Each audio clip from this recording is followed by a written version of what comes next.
Aujourd'hui, comme tous les samedis, je vous emmène à la découverte d'une association qui est soutenue par tous les joueurs de la loterie nationale.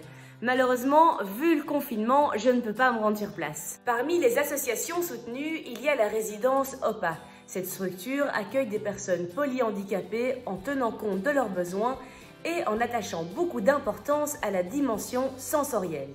Bonjour. Et alors, quel est le programme du jour? Moi, je suis ton assistante pour aujourd'hui, donc qu'est-ce qu'on fait? On a préparé une petite activité musique. Les éducateurs sont habitués aux résidents et connaissent un peu leur goût, donc oui, par exemple, César, on sait qu'il aime bien la batterie. Younes aussi, apparemment. On fait une petite démonstration? Younes. Allez, Younes, on t'écoute. Nous allons voir comment OPA parvient à organiser ses activités en cette période.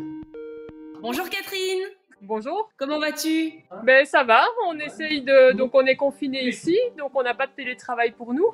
Et donc on est ici avec les éducateurs et les résidents. Et ça va, vous tenez le coup? Oui, on a de la chance, c'est qu'on a quand même une partie des familles qui ont repris leurs enfants. Il nous reste 10 résidents ici et les résidents vont bien. Leur famille ne leur manque pas trop? Mais c'est parfois difficile, surtout qu'on ne sait pas toujours ce qu'ils pensent réellement, donc c'est assez compliqué.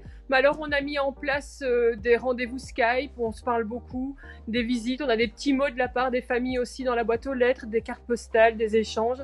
Et donc c'est assez chouette. Mais donc on essaye comme ici de faire des activités quand même en groupe pour qu'ils puissent maintenir un lien social et ça c'est vraiment important.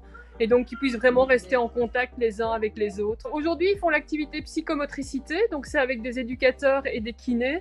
Et c'est vraiment pour travailler tout ce qui est motricité, le positionnement, pour qu'ils continuent à faire de l'exercice.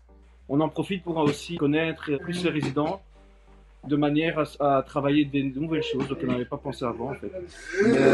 Donc on a pu voir aussi chez eux une certaine volonté de s'exprimer plus qu'avant en fait, plus s'ouvrir, notamment lors des activités, plus montrer leur contentement. Catherine, c'est génial ce qu'ils font les éducateurs avec tous les résidents. Oui, c'est vraiment chouette, il y a une chouette atmosphère qui est là. On a vraiment de la chance ici et c'est grâce à la Loterie Nationale et à 448.